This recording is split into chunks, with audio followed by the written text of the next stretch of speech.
بسم اللہ الرحمن الرحیم۔ السلام علیکم دوستوں، میں ہوں ادریس خان اور آپ میرا یوٹیوب چینل دیکھ رہے ہیں۔ آج میرے ساتھ موجود ہیں، کسی تعارف کے محتاج نہیں ہے، بہت زیادہ سینئر صحافی ہیں اور اپنا بیوروکریسی کے اندر ان کا وسیع تجربہ، اس کے ساتھ ساتھ سفارتی اس میں بھی انہوں نے بہت زیادہ ان کے پاس تجربہ حاصل ہے۔ ظفر ہلالی صاحب خود ایک تاریخ ہے۔ آج ہم ان سے موجودہ پاکستانی صورتحال، اس کے ساتھ ساتھ خطے کی صورتحال پر گفتگو کریں گے۔ ہلالی صاحب، سب سے پہلے آپ کے ٹائم کا بہت بہت شکریہ۔ سر، میرا پہلا آپ سے سوال یہ ہے کہ آج عمران خان صاحب نے کچھ دیر پہلے ایک بڑی پریس کانفرنس کی ہے۔ انہوں نے کہا ہے کہ ہمیں یعنی ملک کی بڑی جماعت کو فوج سے لڑانے کی کوششیں کی جا رہی ہیں، تو آپ کیا سمجھتے ہیں کہ عمران خان صاحب واقعی جو ہے انہوں نے کوئی اتنی بڑی غلطی کر دی ہے، یا انہوں نے کوئی اتنے جو ہیوی بیانات دے دیے ہیں کہ اب ادارے ان کے پیچھے پڑ گئے؟ اصل آپ کو کیا بات سمجھ میں آتی ہے؟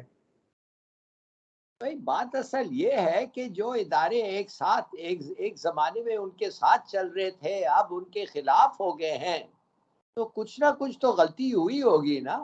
ایسا تو نہیں ہوتا ہے کہ ایک دم اتنے آپ ساتھ ہوں، اور بلکہ اس حد تک تو لوگ کہتے تھے وہ سلیکٹ کر کے ان کو لائیں۔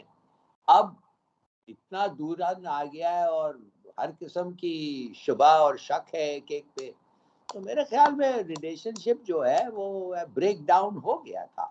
اور وہ بریک ڈاؤن کیوں ہوا، اب لوگوں کو اپنے تھیوریز ہیں۔ میرا اپنا خیال ہے کہ شاید ایکسپیکٹیشنز دونوں طرف کچھ زیادہ تھے۔ بہرحال اس وقت relation ship has completely broken down, ختم ہو گیا ہے، اور اس وقت وہ ایک لگتا ہے کہ وہ ایک کے شدید ان کی خلاف ورزی ہے ایک سے۔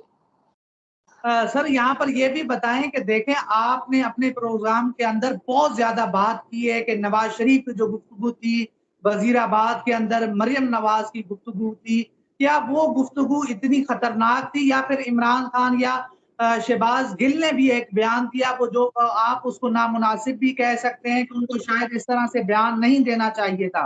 مگر بات یہ ہے کہ اگر شہباز گل غدار ہے، اگر اس کے اوپر بغاوت کا مقدمہ درج ہو سکتا ہے، تو پھر نواز شریف، جاوید لطیف، مریم نواز، خواجہ آصف، سعد رفیق، ان کے ساتھ جو ہے اپنا لاڈلوں والا سلوک کیوں ہے؟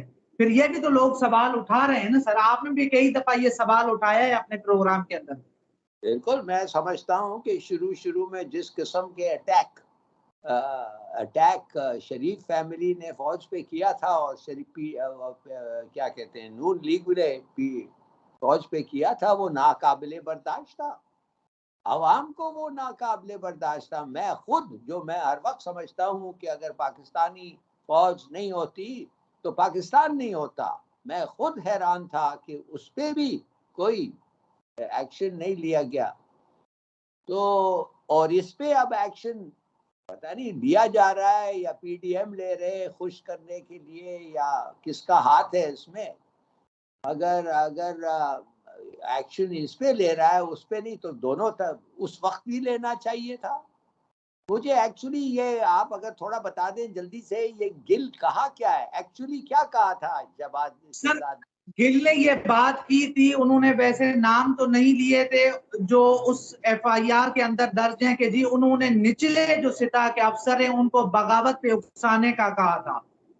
نہیں، وہ تو خیر بغاوت از کمپلیٹلی ان ایکسیپٹیبل، وہ تو بالکل ٹوٹلی ان ایکسیپٹیبل ہے۔ تو میرے خیال میں یہ بالکل ان ایڈوائزبل ہے، اور ایسی چیز نہیں کرنا۔ اور میں تو سمجھتا ہوں پی ٹی آئی خود کہہ رہی ہے کہ ایسی چیز نہیں کرنا چاہیے تھا۔ بالکل سر۔ اچھا سر، یہاں پر یہ بس آخری سوال، اس کے بعد ہم اپنے اصل اس کے مدعے کی طرف آئیں گے کہ ایئر وائی کے حوالے سے جو آپ دیکھ رہے ہیں کہ ارشد شریف صاحب بھی آج پاکستان کو چھوڑ کر چلے گئے، جس طرح سے ان کے خلاف انتقامی کارروائیاں ہو رہی تھی، ایئر وائی کے جو ہیڈ تھے نیوز کے، ان کے رات گئے، ان کے گھر پہ چھاپا مارا گیا، چار دیواری کا جو تقدس پامال کیا گیا، تو اس کے اوپر آپ کیا کہتے ہیں کہ ایک چینل کو جو ہے دیوار سے لگانا یہ پاکستان کے لیے اچھا ہوگا، یا پھر اس سے کچھ اور نقصانات ہوں گے؟ آزادی صحافت کے حوالے سے آپ خود بہت زیادہ بولتے ہیں، ہو سکتا ہے کہ آپ کو بھی کالز ایسی آئی ہوں جتنا آپ زیادہ اور کھل کے بولتے ہیں، تو آپ کیا کہتے ہیں سر؟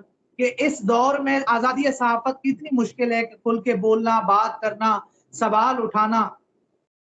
دیکھیے بات سیدھی سادی یہ ہے کہ ڈیموکریسی میں لوگوں کو وہ کہتے ہیں نا ایک تھک سکن کو ڈیولپ کرنا پڑتا ہے، مگر تھک سکن کا مطلب یہ نہیں ہے کہ اگر کوئی ادارہ یا کوئی چینل یا کوئی پیپر یا کوئی انسان بغاوت کی طرف جا رہا ہے، آپ میوٹنی کو انسائٹ کر رہا ہے، کیا آپ چپ رہیں؟ نہیں، میرے خیال میں اس کو 1-2 وارننگز کے بعد ایکشن لینا چاہیے۔ اب اے آر وائی کیا وہ کہہ رہا تھا، میں تو سمجھتا ہوں کہ یہ ظاہر ہے کچھ لوگوں نے بہت برا لیا، میں سمجھ سکتا ہوں کیوں، مگر ایک چیز سوچنا چاہیے، اس قسم کا ایکشن پاکستان کا ریپوٹیشن اور پاکستان کا امیج کو بڑا ڈیمیج کرتا ہے انٹرنیشنلی۔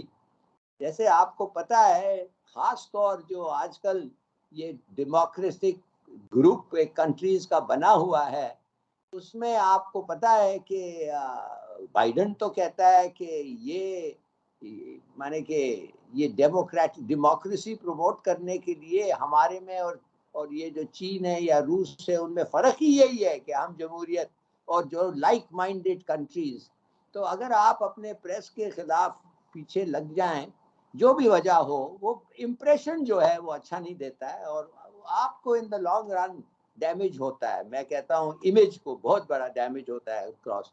اور مجھے لوگوں نے فون کر کے پوچھتے ہیں کہ یار تم بات کر سکتے ہو، تم اپنا اوپینین ایڈریس کر سکتے ہو، میں کہتا ہوں بالکل کر سکتا ہوں، کیا بات ہے۔ میں تو یہ obviously میں نہیں چاہتا ہوں کہ ہمارے ملک کے فوج تقسیم ہو یا بغاوت ہو، بٹ شارٹ آف دیٹ مانی ایسی چیزیں تو ویسے ہی نہیں کوئی کرنا چاہیے اور نہ دل کرتا ہے ایسی چیز کہیں، مگر کرٹیسزم جو ہے وائی ناٹ، اچھا نہیں لگتا ہے لوگوں کو، ٹو بیڈ۔ مجھے تو کسی نے ابھی تک دھمکی نہیں دی۔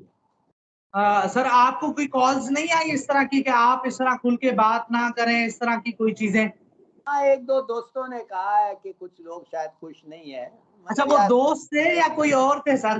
آپ کے تو دوست ہی ہوں گے ظاہر ہے۔ نہیں آئی تھنک یہ جو بھی ہیں ویل وشرز ہیں، وہ کہتے ہیں شاید کبھی کبھی وہ چاہتے ہیں کہ آپ کو کہیں کہ آرام سے چلو، ہاتھ ہلکا رکھو، یہ وہ، مگر کچھ چیز پہ آدمی پرسنلی بڑا اسٹرانگلی فیل کرتا ہے۔ اور خاص طور میں فارن پالیسی ایشوز پہ جس سے میری پوری عمر گزری ہے، میں سمجھتا ہوں بڑے اچھے موقع ہیں اور وہ خواہ خواہ ہم نے ویسٹ کیا ہے اور ہماری پوری اورینٹیشن جو ہے وہ غلط ہے، اور اس پہ میں بات کرتا ہوں اور کرتا رہوں گا۔ بالکل سر، آپ بات کرتے رہیں، آپ کو لوگ بہت زیادہ سنتے ہیں، آپ کی بہت زیادہ لوگ آپ سے پیار محبت کرتے ہیں سوشل میڈیا کے اوپر، یوٹیوب کے اوپر،